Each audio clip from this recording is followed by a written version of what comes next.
Assalamualaikum warahmatullahi wabarakatuh.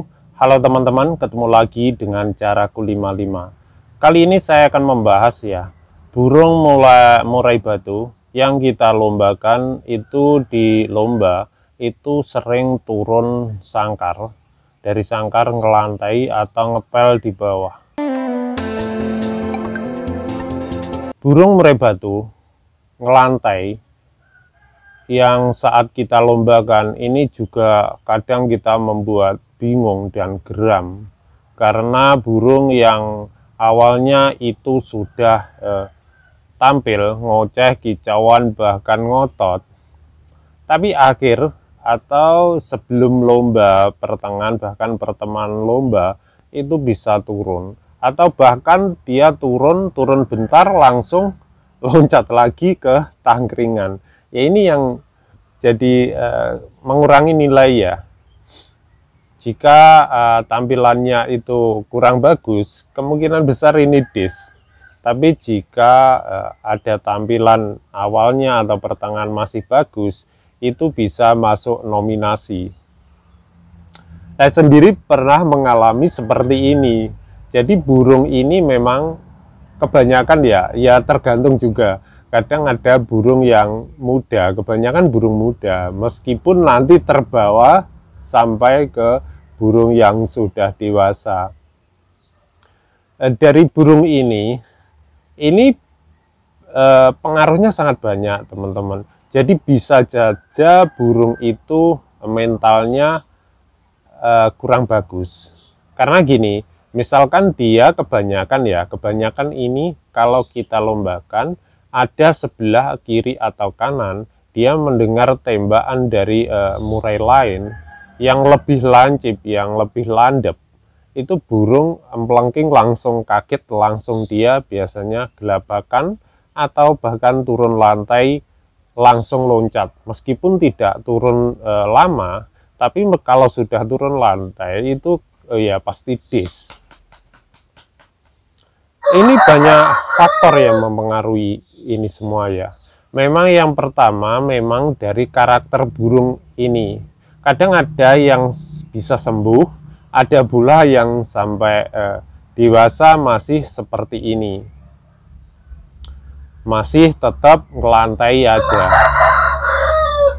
Padahal rawatan yang kita lakukan ini mungkin sudah maksimal ya, seperti penjemuran maupun mulai dari umbaran maupun dari mandi.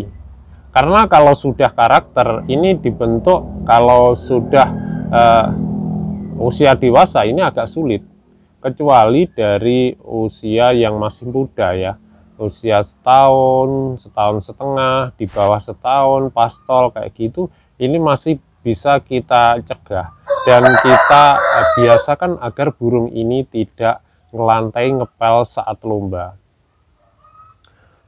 Kebanyakan kalau burung seperti ini kebanyakan faktornya yang agak tinggi, meskipun tidak menutup kemungkinan faktor rendah, tapi yang saya alami faktor-faktor yang di atas standar ya.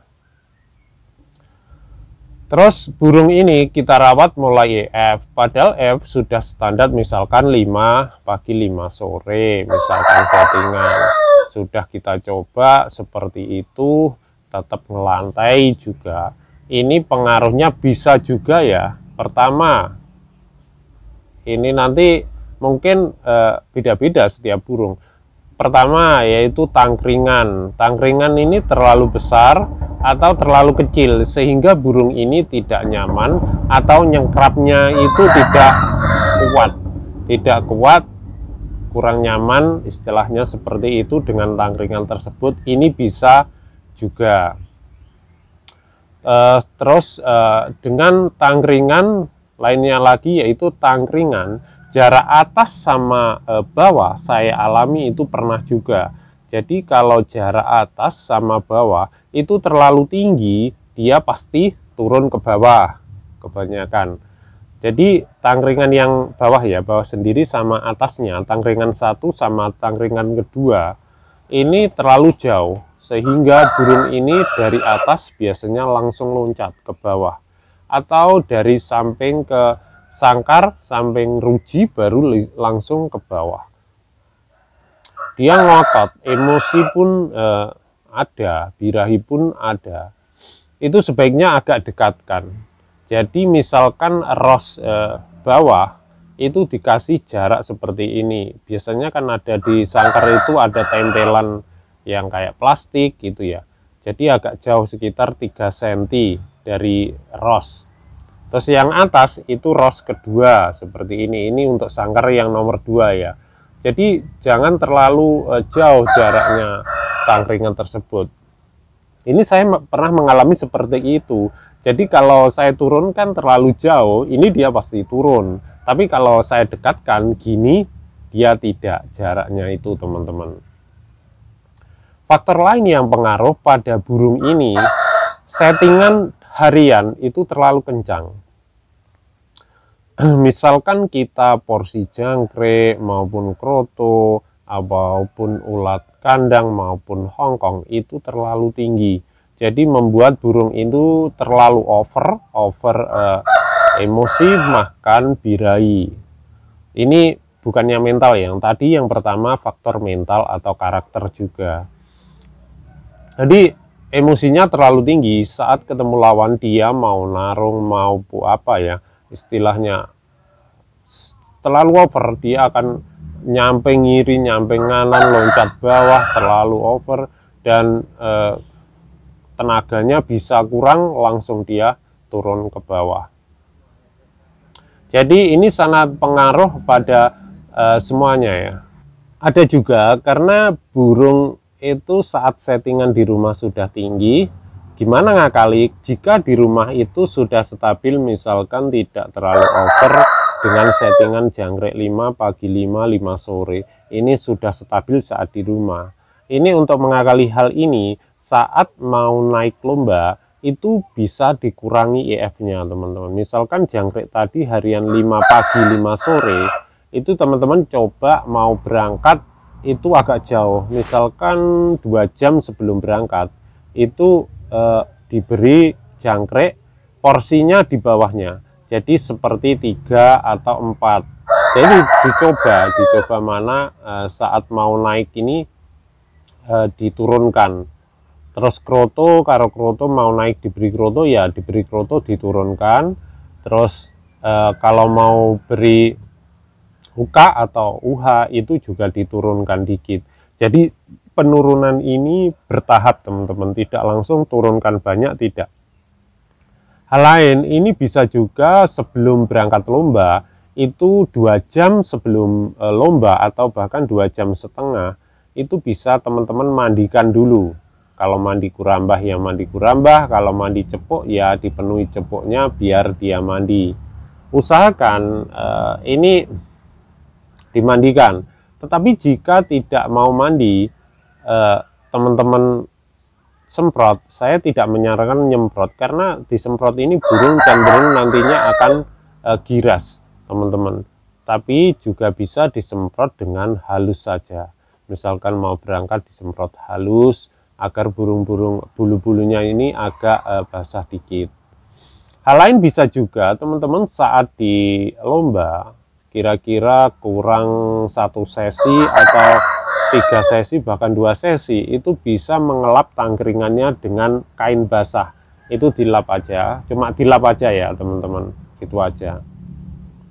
Jadi nanti lihat hasilnya teman-teman, gimana saat naik di lombanya, apakah burung ini tetap terlalu over atau kurang over. Jadi penurunan yang saya maksudkan tadi itu jangkriknya diturunkan saat mau naik lomba. Untuk harian 5 pagi 5 sore diturunkan, mau naik 2 jam atau 2 jam setengah sebelum lomba itu diturunkan jadi 3 atau 4. Jadi paginya 5, misalkan lombanya sore, itu kita beri cuma 3 atau 4 saja. Jadi gitu, ini pernah saya alami juga teman-teman, seperti itu. Jadi memang mencari settingan itu setiap burung kadang tipenya beda-beda, pun kelakuannya pun juga beda-beda. Ada yang karakternya burung ini sudah over dan sebagainya, nebiak-nebiak. Ada yang jatuh-jatuh ke lantai atau ngelantai. Ini juga tidak mudah untuk mencari hal ini agar burung tetap negen di gantangan. Untuk perlakuan di lapangan itu ya seperti biasa ya, jangan diablak. Jadi dibuka kerodong separuh, biarkan dia berkicau dulu, baru ditutup kembali. Tutup kembali sampai sesi mau naik, baru dibuka nanti setelah mau naik gantangan aja. Jadi itu teman-teman, dari pengalaman saya ini saya share ke teman-teman, dan saya pernah juga mengalami seperti ini.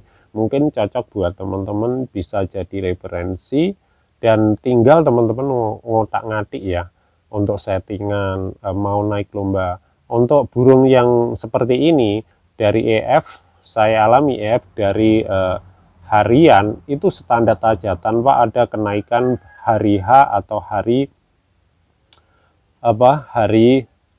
H atau H-1, 2, 3 tidak ada kenaikan. Untuk rodong ini seperti biasa, setiap siang saya kerodong sampai malam sampai sore. Kalau mau pakan sore ya dibuka selerekan, resletingnya cuma diberi pakan, tutup lagi.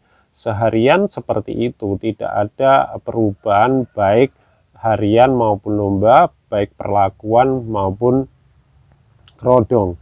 Dan untuk penjemuran ini hanya setiap hari 30 menit saja. Cukup 30 menit, mandi cuma Senin sama Kamis 2 kali, umbaran cuma 1 kali seminggu saja. Jadi nanti teman-teman juga bisa merubah durasi penjemuran. Jika setengah jam kurang, bisa kita naikkan 1 jam teman-teman. Jadi setelah mau lomba ini juga beri jeda 2 hari tanpa penjemuran, tanpa pengembunan. Kalau mau buka-buka di dalam rumah aja, dibuka, baru siang dikerodong lagi. Jadi itu teman-teman yang dari pengalaman saya ini, semoga bermanfaat buat teman-teman. Terima kasih telah menonton, dan berbagi ilmu itu indah. Wassalamualaikum warahmatullahi wabarakatuh.